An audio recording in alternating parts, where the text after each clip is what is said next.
Someone is saying, hi, iSplash team. So I went on a date with this guy, and he's actually very lovely.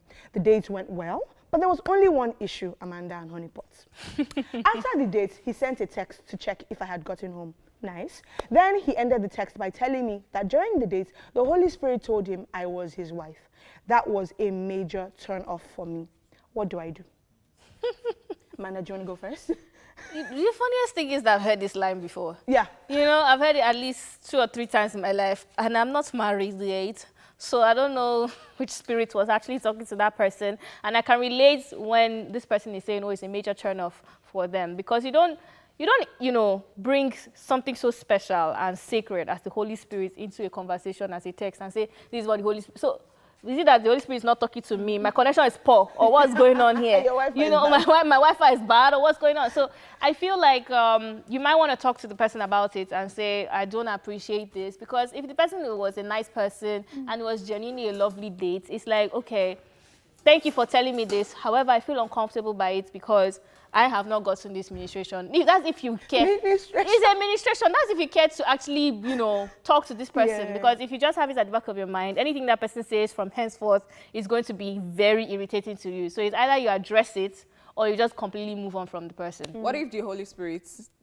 And the Holy Spirit to speak to I actually was going to say that I don't doubt the fact that I don't doubt the possibility of the Holy Spirit actually speaking to him during the date. It's possible. However, that's not something it might not put, even, perhaps it wasn't just the right time for him to convey that message. That's not something you put forward when we just went on it. Just leave it. Like you've heard it in the spirit, no problem. But in the physical, you've also done your part, and it was lovely. I enjoyed the date, and you now messed up with that one. So just keep it to yourself, because that can be a way of you subtly manipulating the person without you realizing. It now forces them, oh, Holy Spirit has said it, so we'll start dating now. So just, no matter what you are told in the spirit, if you believe that you were told, no problem, but do your job in the physical as well. So you don't become a spiritually lazy person. Do your job in the physical, and you've done that. And leave the rest to time and chance and the Holy Spirit in this case.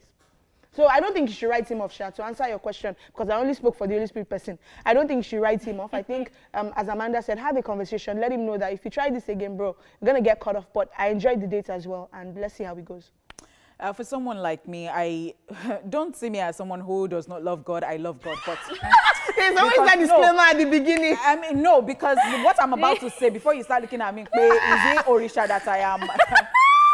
Please say it out here. So the thing is, me, I even have phobia for all these church boys. and whether you are religious or whether it's church or whether it is mosque or whether it is, I have phobia. I'm not saying that someone should not be godly. I mean, one of those things that people say is, oh, I want a godly man and all that. But I think a lot of people pretend, and I've seen a lot of relationships and marriages actually go bad, and they came under that guy's like, oh, you know, I'm a Christian and all that. So why don't you just be real? I just don't like it. I mean, I just don't like it at all. I love God. I love God. If you are in church and you meet me and you ask me out, I might not answer you, because I'll just believe that all these people, they came to...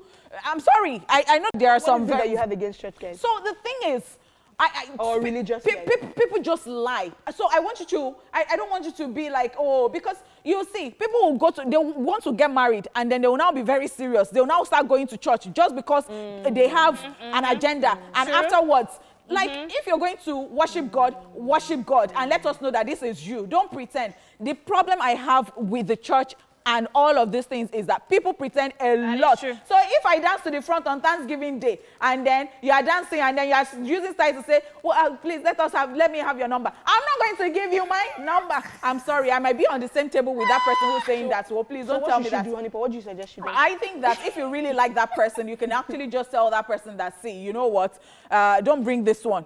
I did the reverse translation for you today. So that, thank God that I'm even speaking English today, because I can very local like that. You know, I'll say that, me too, let me pray, let the Holy Spirit talk to me, so that, you know, it takes two to tango. True. So I mean, I really feel this person. If she likes that person, she can have a conversation with that person. If she does not like that person and it turns you off, Close that door, close that chapter, move on. Next. Well, what if she's closing the door to something that could potentially be beautiful? The reason I'm saying that we all have choices in this life. You If know she what? likes it, The fine. truth If of the she does matter not, is, fair it's enough. just one date. I think she should give you some more time. But Give sometimes it might not even be lies. You know, this is the balance between both of you. The reason I'm saying sometimes that it might not be lies. Go and listen However, to- what are you hearing? Are you hearing your own thoughts? Are you hearing your own feelings? Some people, you like good things. You see the person say, Holy Spirit, it's a lie. You I'm like telling good you. things. So I'm telling let you. us all hear it together. And then don't start going out to that person and start saying, don't wear your ring, don't wear. You have seen the person like that, and I'll bring. I'm just saying. Okay. Could this be a personal experience? Well, because the way I even took the thing. You took it very personal. Yeah, personal. I'm just saying no. I'm just saying because it's only the Holy Spirit that can actually talk to each and every one of us. Let the Holy Spirit speak to me too. So the Holy Spirit is speaking to me that we're going on a break. Eh?